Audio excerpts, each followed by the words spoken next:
Hello, I'm Sam Jones, and the program you're about to see may surprise you.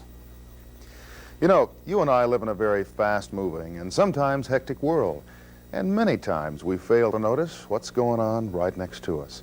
Very often, discoveries of something we've missed along the way are greeted with a degree of skepticism.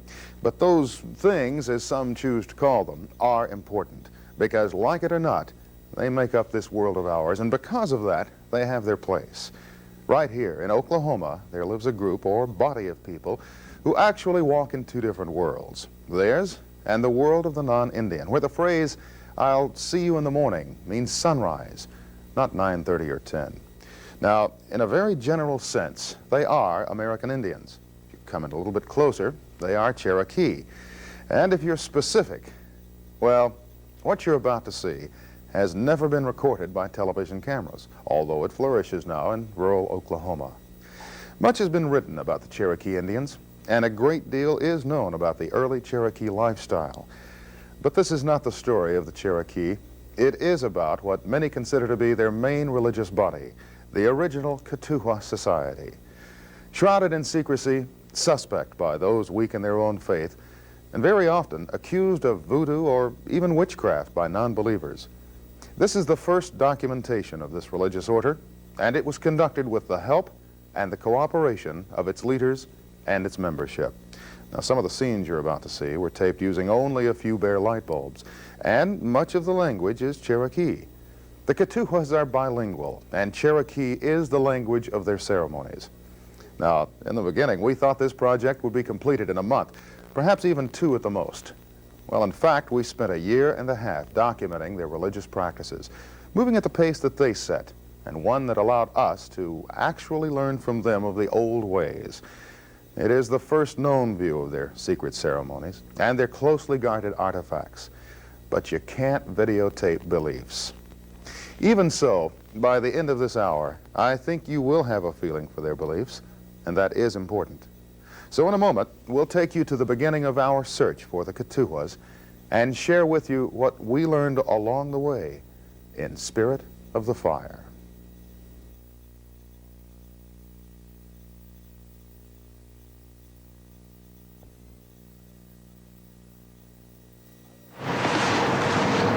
I don't have to tell you that in today's world, the sights and sounds are all just about the same. But we are different, each one of us.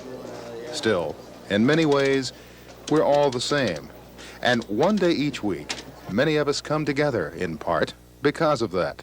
Let us pray. Dear Father,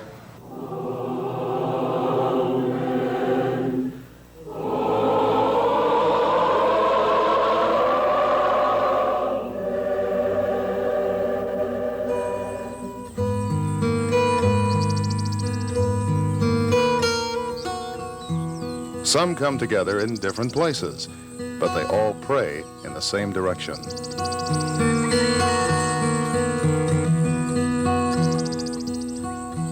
Sunday morning, rural southeast Oklahoma, and one of the oldest religious sites in this part of the country.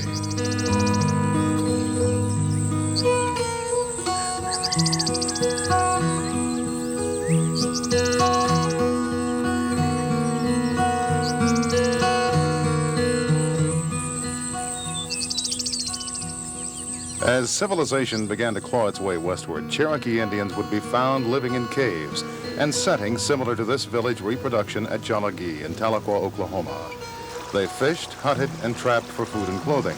They also farmed, which in addition to providing food, gave them barter for trade. With the passing of time, victorious hunts and battles against man and the elements went unrecorded. Word of mouth or drawings kept some of those stories alive.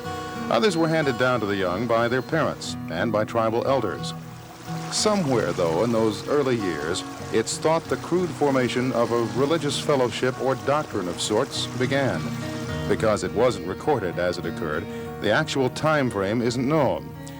This man, Sequoyah, gave them a means by which to record events, the Sequoyah Cherokee alphabet. Today, there are records of tribal events, births, deaths, and the like. Many of those records, though, are gathering dust in libraries and museums.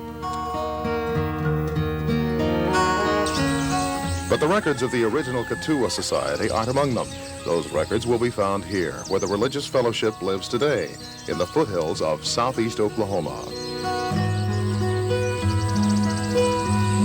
Well, the Kituwas may live here, but so do thousands of other Cherokees, and not all of them are members. A great many years ago, there were secret greetings when members met, a special way of gripping the coat lapel, or perhaps a tilt of the hat. Now, the latter prompted the nickname Pinhead Indians by some whites in the late 1800s. Even though I'm a native of this part of the country, I had no idea how difficult it would be, first to locate the Kituwas, and second, to obtain permission to invade their territory with camera crews and microphones. Well, our search took us here. The organization's bylaws, first written down about 1859, call for a stomp ground where members could practice their faith. This one, the old Stokes Grounds near Vian, Oklahoma, was established just after the beginning of the Trail of Tears. There would be many others, but this would be the main one. Today, it's federally protected land and open to all who care to stop by. We did, and walked these grounds in the early summer of 1982. There's a fireplace, long cold, but there was a time when dancers moved about this once holy place, singing and dancing and celebrating life, paying tribute to the Great Spirit.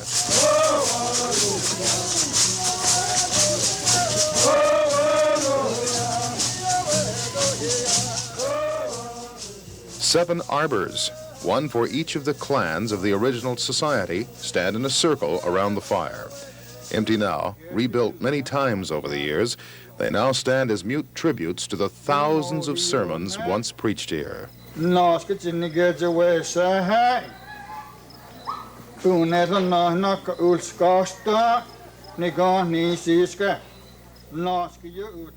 Stickball.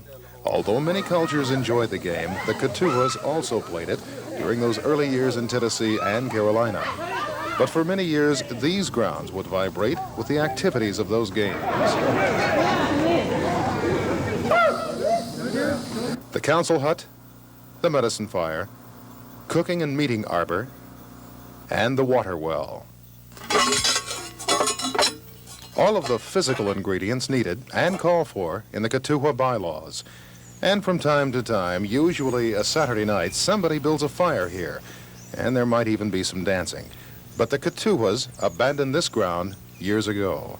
For them, this ground is dead.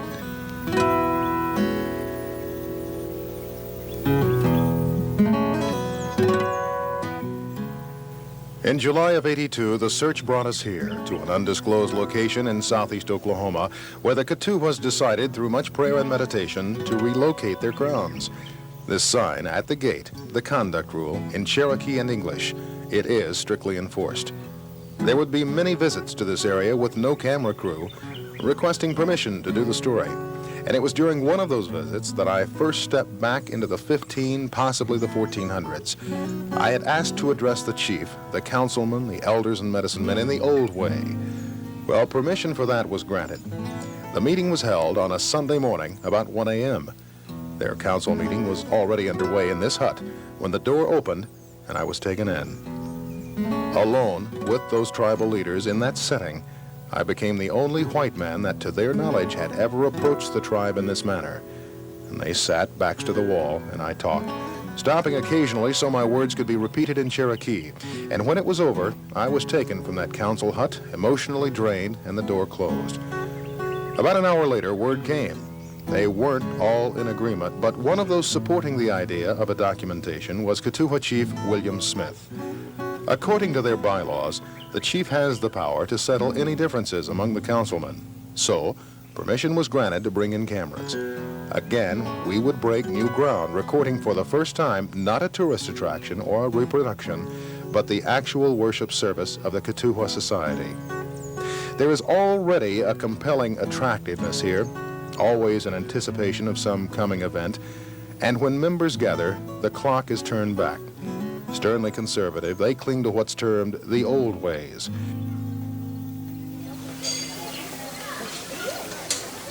We arrived the 4th Saturday in August around mid-morning, It would be many months, though, before we learned that two ceremonies of major importance and older than the state of Oklahoma had already occurred. The official lighting of this holy fire and the smoking of the pipe to bless the grounds. By allowing us the luxury of a late arrival, the elders had already started our educational process. Moving at their pace and in their wisdom, they would give us small amounts of information at a time, making sure that each time a page was turned, we understood exactly what was being offered. The basics would begin this day. How people got here, one of them was Trail of Tears. But before that, my great-grandpa, which name was Little Pig, had left 3 years before the Trail of Tears. He knew that far ahead what was going to take place. Talked to the people, it was already gone too far. Divided, people were divided, disagreeing. But the few people that believed him and followed him, it came with him. 3 years before the Trail of Tears and stopped at Van Buren. He kept this religious, and all the bylaws with him. And he was already here when Trail of Tears come to this. The rest of them was roving here. Chief William Smith, the official spokesman, would become our teacher for the next year and a half. As we talked, a game seldom seen anymore was underway. But here, it's not only a tradition, it's part of the bylaws.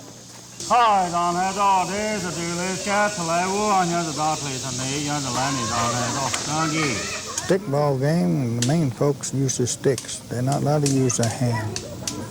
And the women use their hand. And they got a wooden fish up on top of that pole. Anytime either side hits that fish, counts 7 points. And anytime each side hits the pole above the mark, it counts 1 point. And there ain't no numbers to keep the score. When they play this game, they mark a line from a pole to the far mount. It had been changed so the young kids can get in and play.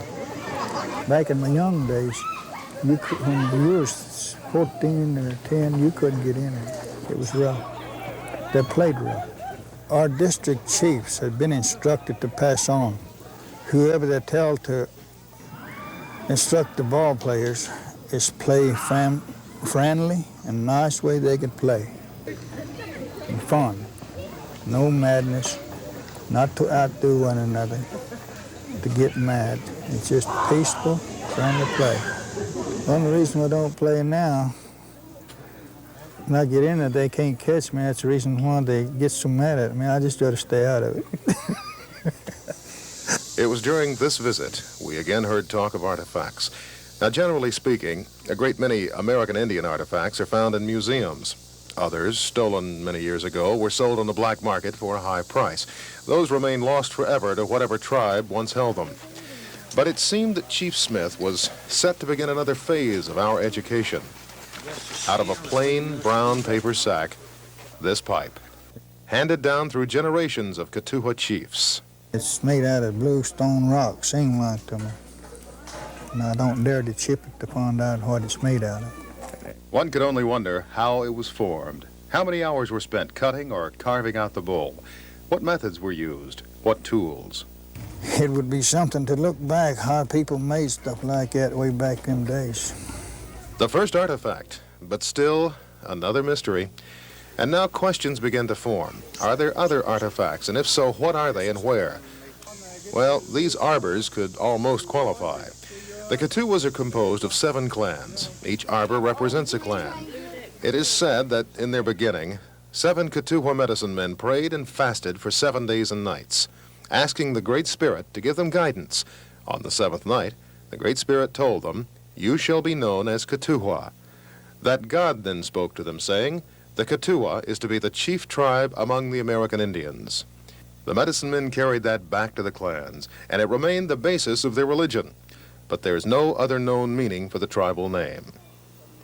The arbors are repaired from time to time, but they still house members of the 7 clans during the various meetings. Then there's the fire, the center of the grounds.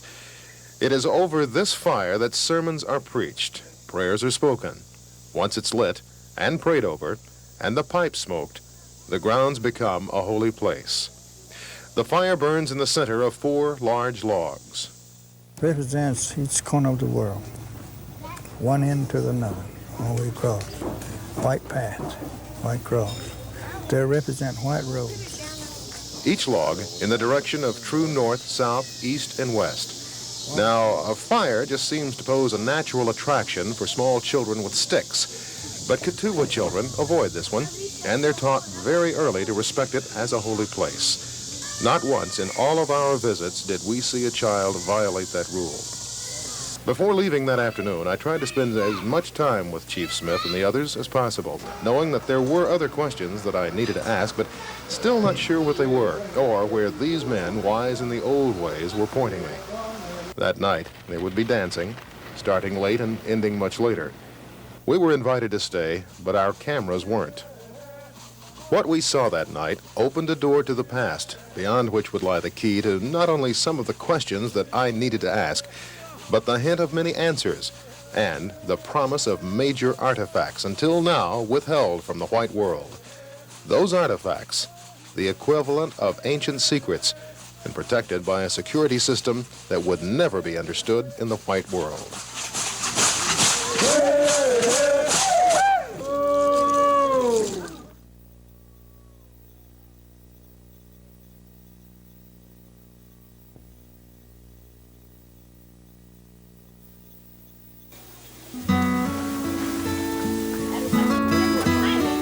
In order to shoot any nighttime activities, we needed lights. But there was the distinct possibility of alienating all who worshipped here.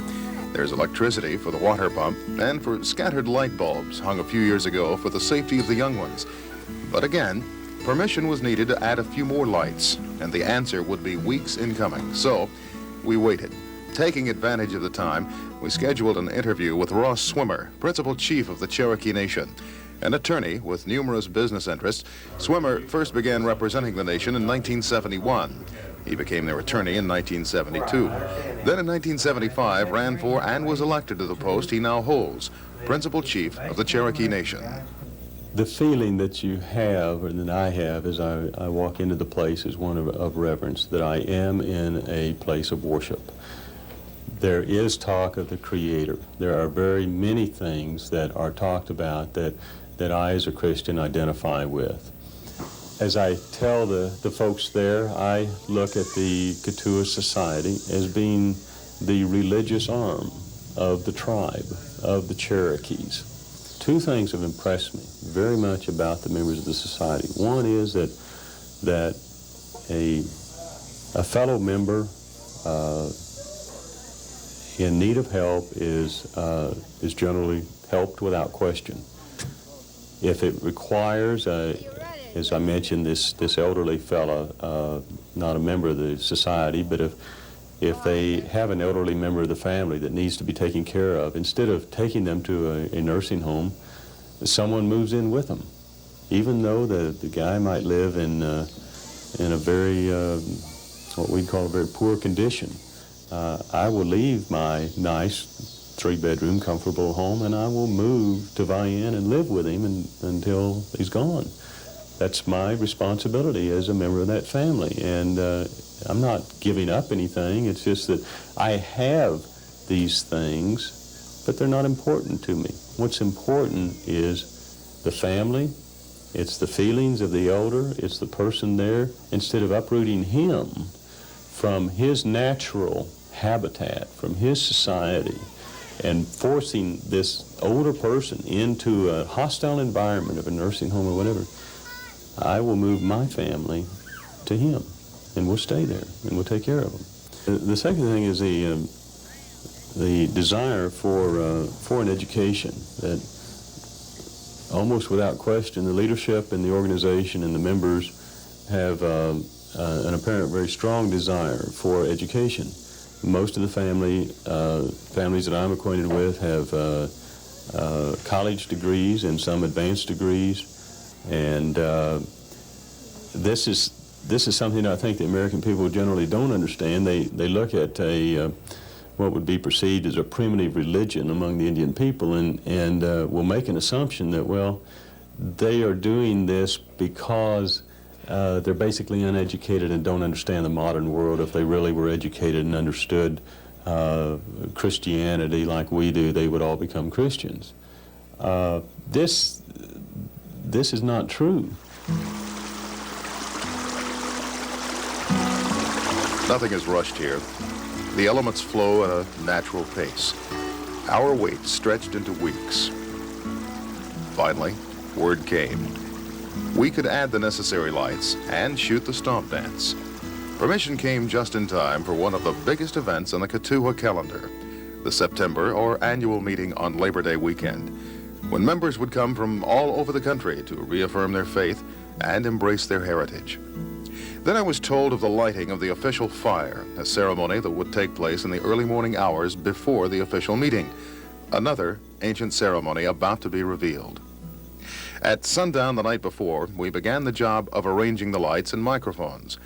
Photographers Johnny Thomason and Mark Wilson worked throughout the night, moving the lights to just the right position, adding whatever wiring was needed, taping, checking camera positions, running checks and double checks.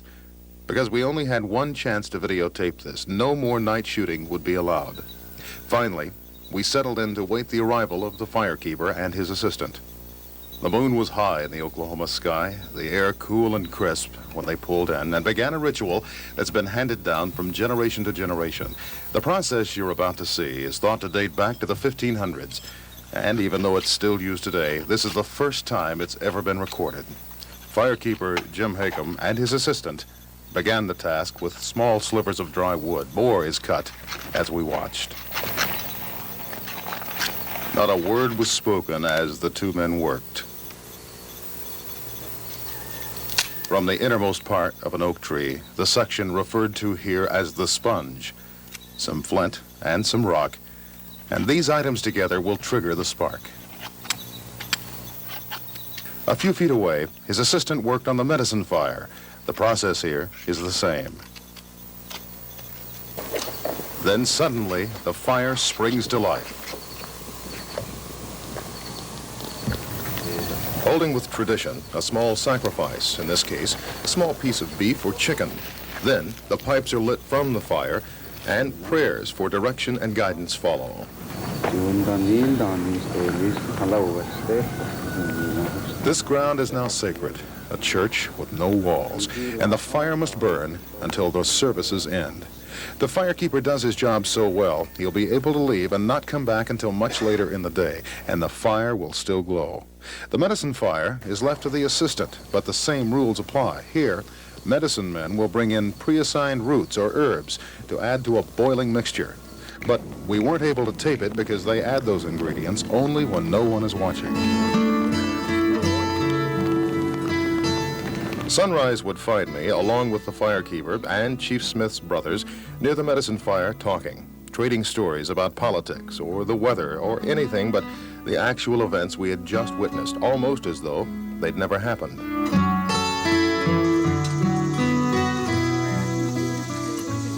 Later in the morning, the women, including the chief's wife, Eva May, descend in the cooking area to get ready for the day's big noon meal.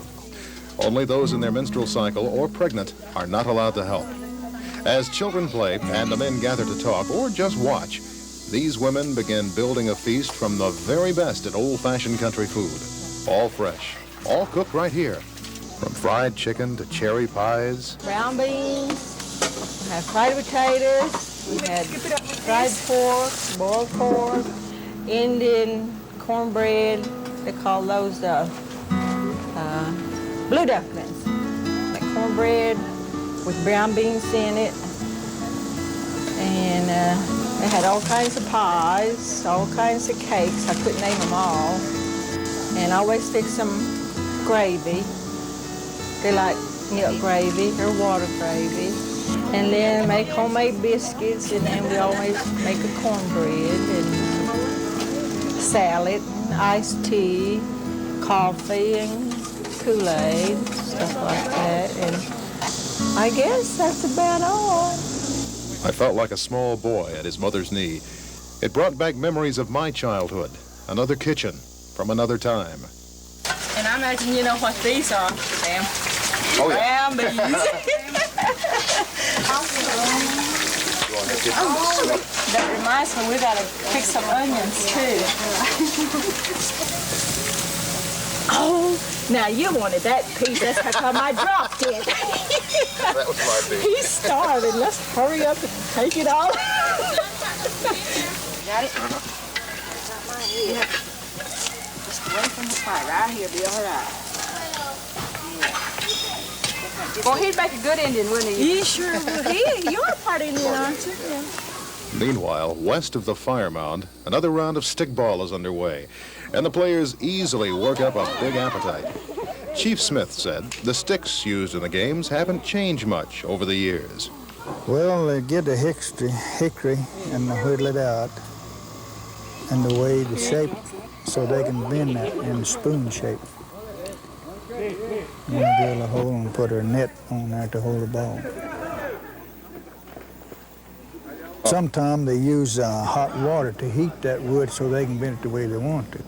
Women and children have the advantage. You see, the men have to use the sticks to pick up and throw the ball. But the women are allowed to use their hands, and they do use their hands. At last, the call to eat. But first, there's prayer, led by Chief Smith's brother, Junior.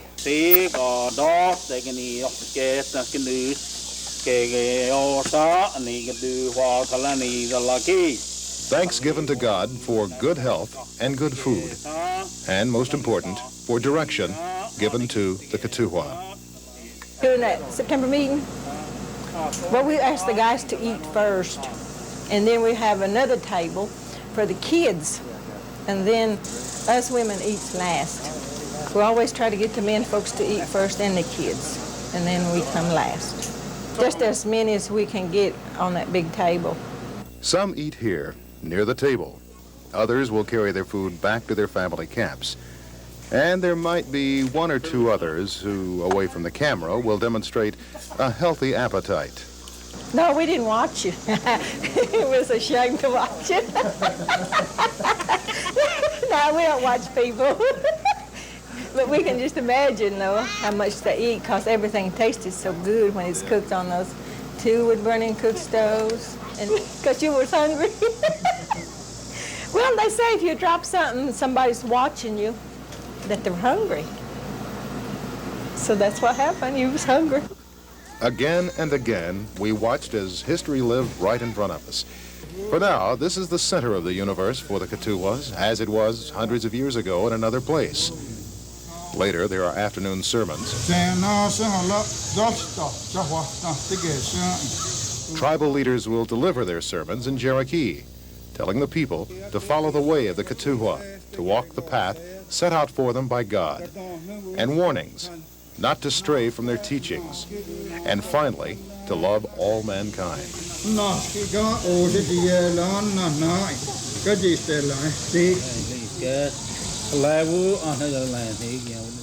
When it is over, members respond. In our world, the response might be interpreted as Amen.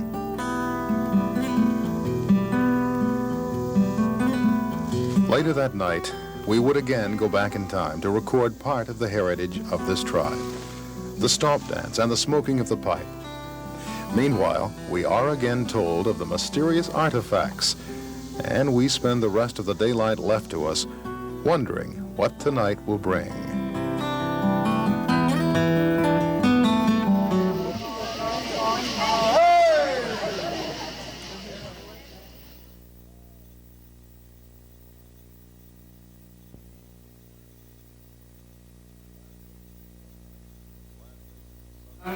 The last traces of sunlight are gone now, and the temperature begins to drop. Throughout the grounds, there are scattered pockets of families gathered near small fires for warmth. A quiet sense of anticipation can be felt throughout, as this fall moon provides the sort of glow that gives life to old dead trees late at night. Finally, the pipe is lit, and it's 1600 again.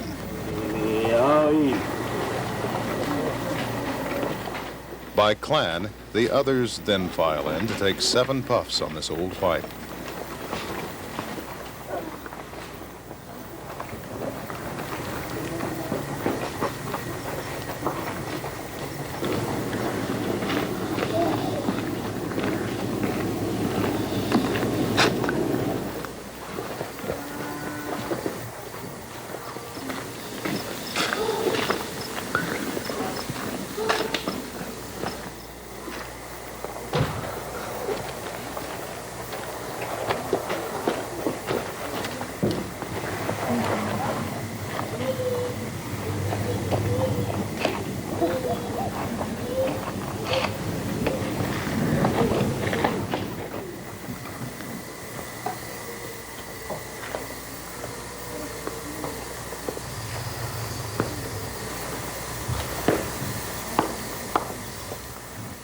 Finally, this portion of the ceremony is over.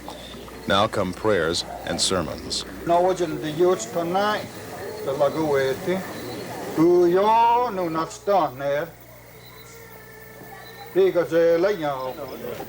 Then a collection is taken, money to pay for some of today's food and to help those in need. Careful, detailed records of all financial transactions are maintained by Chief Smith. If necessary, he can provide any of those records from any portion of his term as chief. At this point, the chief and the elders and medicine men hold an informal business meeting. As of now, these sacred grounds are blessed. The Ketuhwa have come together as called for in a belief handed down over many generations. The mood is immediately relaxed and light. They would tolerate our lights tonight as the call came for the first dance.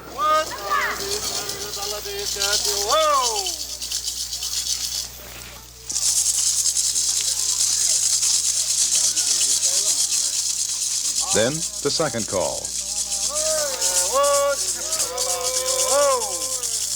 The first dance is by invitation. Tribal officers, elders, medicine men, and clan heads are first called in.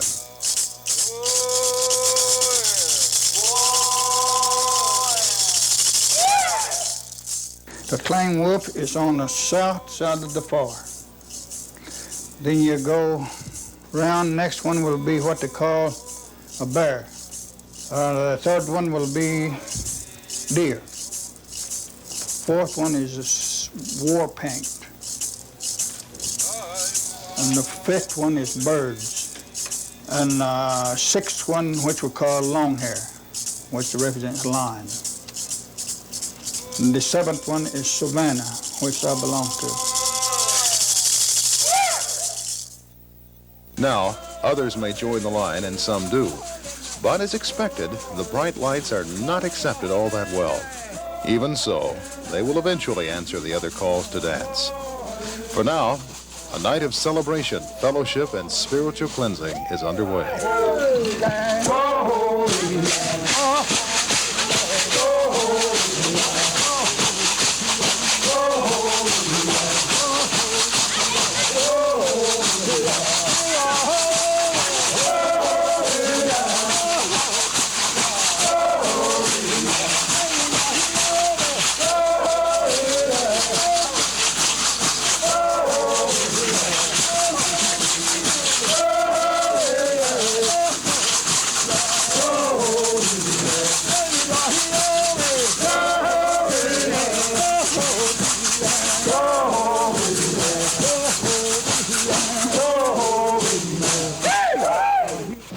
This drum is the only instrument.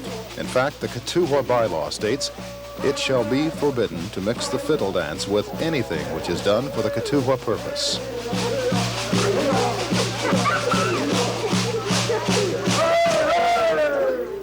Shackles are as traditional as the dance. Worn on the legs of women, they provide a strong rhythm. They're made out of turtles.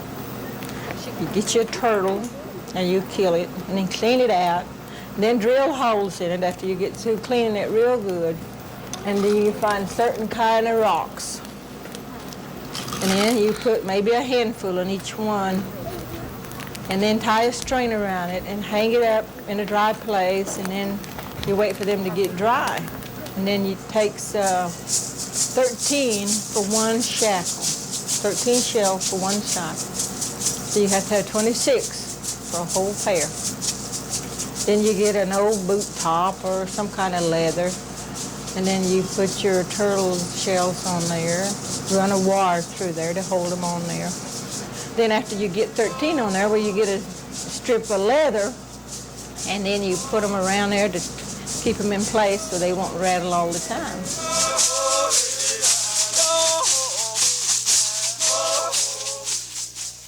During a later conversation at the Smith home, Eva Mae Smith talked with me about the shackles and how she was taught to make them. I learned it from my mother. She used to make shackles a long time ago. She probably learned it from her parents.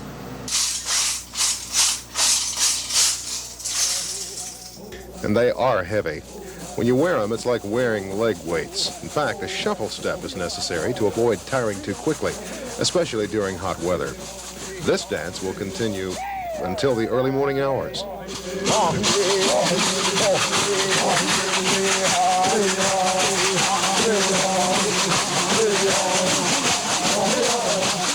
There is no age barrier.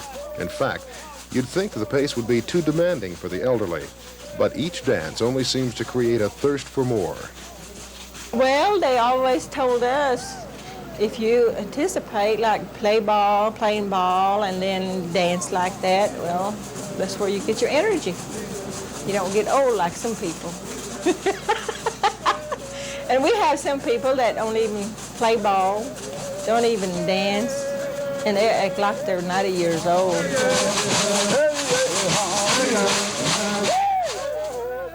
I generally don't participate in the stomp dance itself because I feel like that is something that is, it's almost their communion, it's their worship.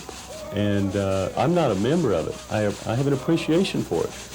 I love the people very much there, and I'm fascinated by their belief and the fact that they hold it very strongly and know that it must be right, as is mine and as is many others as far as the religion's concerned. So it does strike me as being very much a religious society. The music from these dances would stay with us long after we left the grounds. Chief Smith told us that the real meaning of the words to the songs can't be translated. They were handed down from generation to generation long before the Sequoia alphabet, and over the many years, the real meaning was lost. Now they're used in a spirit of fellowship and celebration. Well, as the energy level of the dance increased, so did the efforts of photographers Johnny Thomason and Mark Wilson.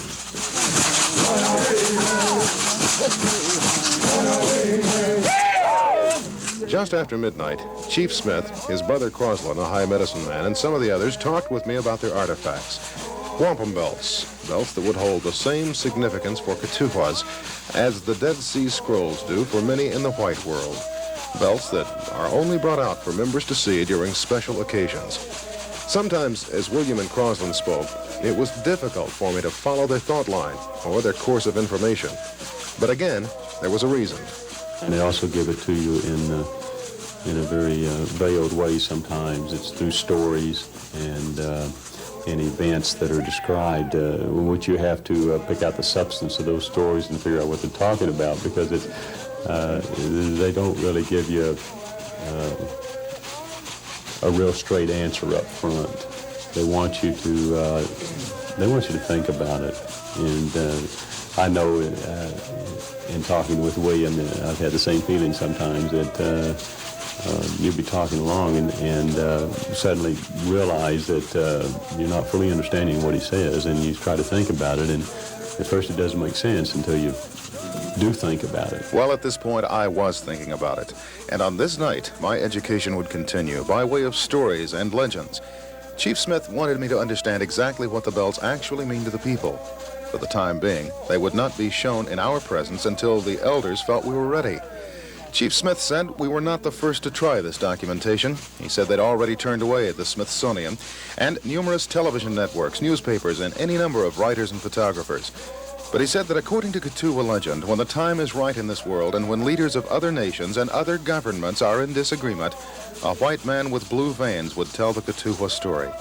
He felt that prophecy was now being fulfilled, for he said I was the first white man to sit in council to request permission to tell their story. And he said it was given.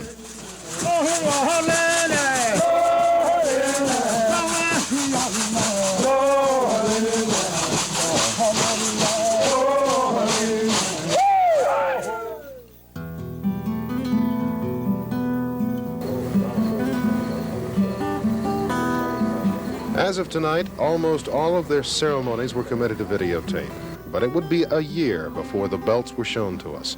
Now, I'd be back here many times, and several times with my family as my education continued.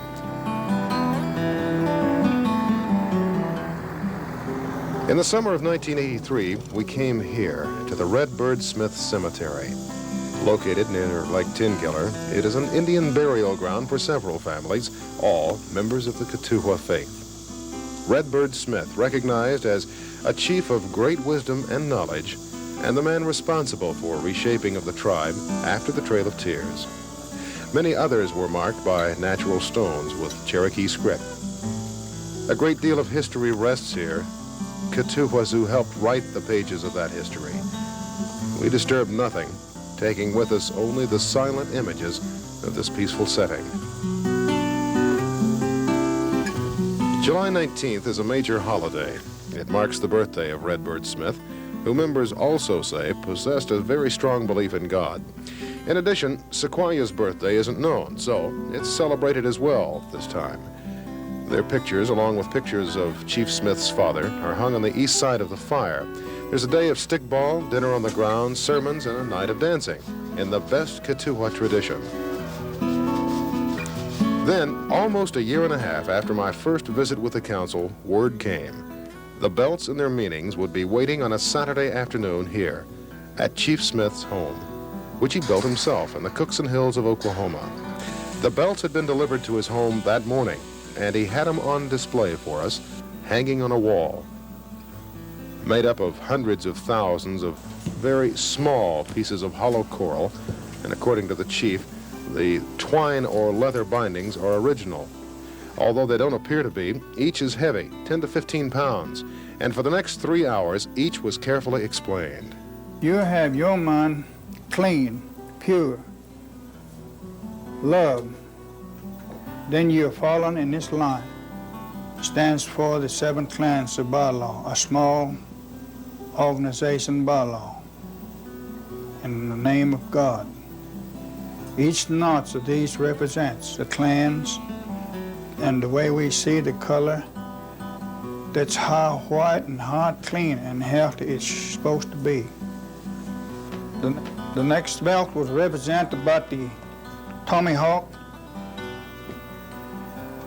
was used. They were bloody and dirty and dangerous. But when the treaty of peace was signed with the people, that's what this means. They're not bloody. Means all white. If you follow the bylaw instruction of these belt, the rules, regulation, your mind, your heart, your body should be clean as it's white, it's the way it is. With each a meaning, a reason to live and walk the path of the Kituwa. As he talked, the message became very clear. This is their original Bible, the way set in coral and twine, carefully woven and tied. Then, in the hand of Sequoia, the Kituwa commandments. That means we belong to that in there, the way it says. We belong to God. And it's Israel. God is Israel son. Israel belonged to God. Now I understood why he waited so long before showing us the belts, why he made sure that their meaning was clear, no hidden messages.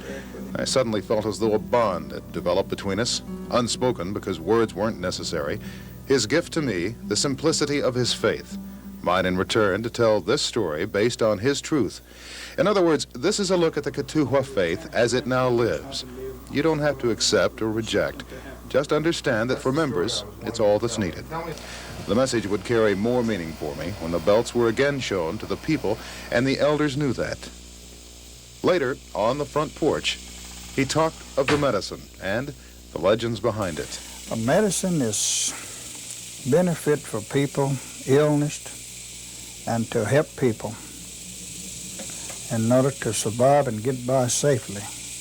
Everything we see on earth, it's used for something good, to benefit, as well as something that's poison, like poison ivy, that could be used for something. He talked to me of Indian cures for everything under the sun. For instance, a major problem for folks in the city.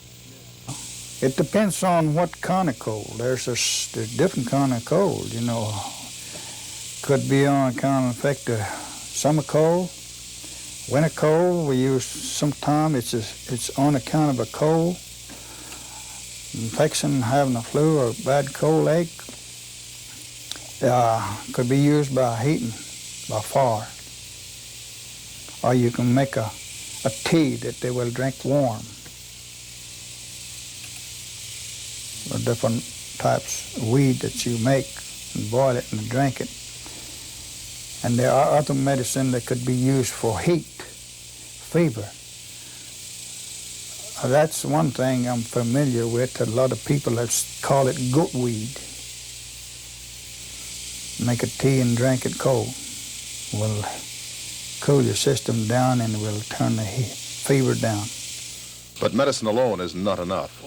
Prayers and songs in Cherokee. The final ingredient, of course, is faith. Faith in God and the medicine. The results caught us by surprise. For instance, Ross Swimmer was told he had lymphatic cancer. He finished the prescribed treatments in Houston, and the results were positive. But then he went to Crosland Smith for the medicine. I certainly had no reason to do it simply as a symbolic gesture. I wouldn't have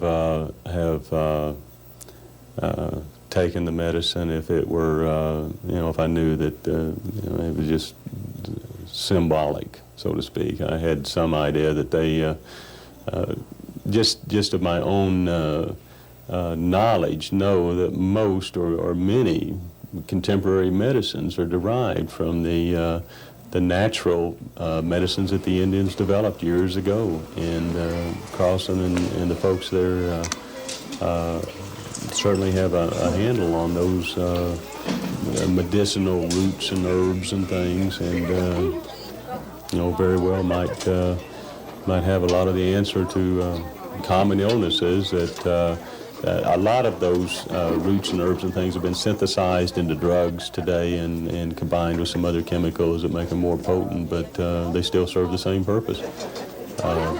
I guess as far as the chemotherapy is concerned, most of those chemicals are artificially developed now, but the medicines of the past, in fact, in my ancestry, one of the swimmers was a medicine man and wrote a book on what was then, a couple hundred years ago, contemporary Cherokee medicines, and listed all the herbs and the roots and the mushrooms and everything else that were used medicinally, and many of those are, in fact, extracted today and used in everyday medicines.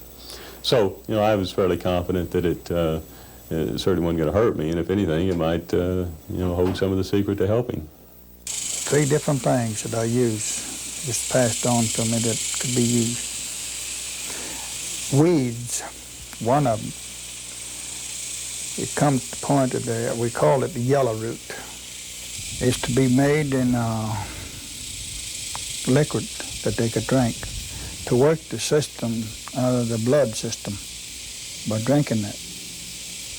After you have worked the system out of the blood in the body and using other medicine to doctor your wound on cancer where it's at, and that's how it works. It cleans the infection out, and after you use medicine for your body inside in your system, it takes care and purifies your blood and everything. Then there's no more cancer to work back into your wound. Person had time, I believe, to cure anything. I don't charge nobody or nothing. Indian medicine from the earth. Here, a fact and in practice. There have long been stories about the American Indians' respect for the dead, and in some cases, their ability to communicate with those who've passed on. Chief Smith told me of a song that came to him during a dream about his father. He says the meaning isn't exactly clear, but he remembers the song very well. We-yo, we-ya, we-ya, we-ya, we-yo, yo, we-ya, we-ya, yo, we-ya.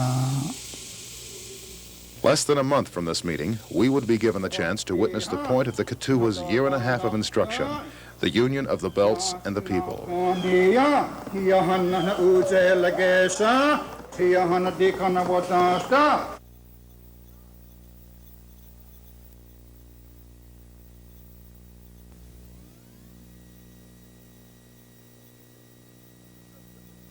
The September meeting of the 7th ball game, sometimes referred to as Soup Day.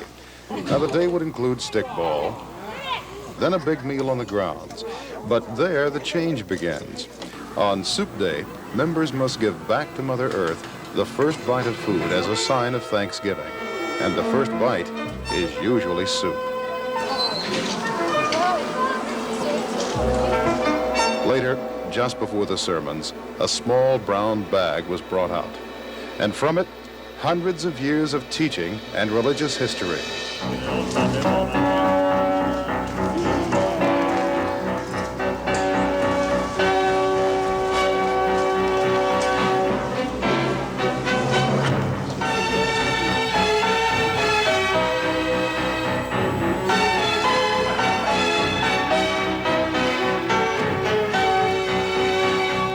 The Sermon of the Belts. Unek Yoanella Lutz, Tana Naga Lutz, Tigi go high. Natu last day, Visquata, Halina, Rutoy, the Halena Hanga, Jacob, Nasty, Uzelagation, Tifanawada, the love, the net, Nagada Noxta. Naskina Kondia, Yahan, you make vegan on that. Vegan us ahead. In the low history on Unek, not the Busalabani. Awesome. Who love that will be gone.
The original Kituwa society. To some, a primitive Indian religion, a people of empty clouds and wandering stars. In truth, it is a strong and organized religious order that embraces the existence of God, an order based on love of mankind, peace, and fellowship. Although they accepted my curiosity and interest and taught me the ways of the Kituwa, I could never become a member. The bylaws prevent that. Nor do they beat the drum for the dollar. They take care of their own and teach others to do the same. But they gave me truth at a time when integrity is subject to question in our world, the hand of friendship when few in this day and age know the names of their neighbors, and an understanding of their so-called old ways, traditions that might not survive in the modern world, but then they don't have to. This is where they live now, not unlike where they came from, where you can hear a cloud pass if you know how to listen.